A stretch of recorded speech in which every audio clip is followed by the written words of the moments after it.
یوم دفاع پاکستان کی مناسبت سے اقوام متحدہ پاکستان کے زیر اہتمام عوامی ہاؤس میں ایک پروقار تقریب کا انعقاد کیا گیا، جس میں ایک شاندار کیک بھی کاٹا گیا۔ چیئرمین اقوام متحدہ پاکستان مدثر اللہ داد نے ویڈیو لنک کے ذریعے خطاب کرتے ہوئے کہا کہ پاکستان کی سلامتی و بقا کے لیے شہداء کی قربانیوں کو فراموش نہیں کیا جا سکتا۔ اس قسم کی تقریبات یادیں تازہ کرتی ہیں، جبکہ مرکزی جنرل سیکرٹری جنید رضا کاظمی نے خطاب کرتے ہوئے کہا کہ آج کے دن ہم عہد کرتے ہیں کہ شہدائے پاکستان کی قربانیاں ضائع نہیں ہونے دیں گے۔ پاکستان کو دنیا کی کوئی طاقت ختم نہیں کر سکتی۔ اس موقع پر ڈپٹی چیئرمین حذیف اللہ داد نے کہا کہ آج کا دن اس بات کا یقین دلاتا ہے کہ پاکستان کا بوڑھا، بچہ، جوان ریاست کی حفاظت کے لیے اپنا تن، من، دھن اور آخری خون کا قطرہ بھی لگا دے گا، لیکن مملکت خدا داد پر حرف نہیں آنے دے گا۔ اس تقریب میں اسلام آباد سے ویڈیو لنک کے ذریعے چیئرمین مدثر اللہ داد،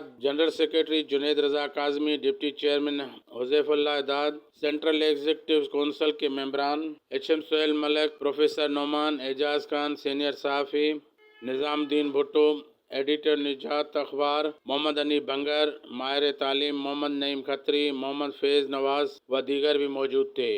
ریاض علی ابڑو، 11 نیوز، کراچی۔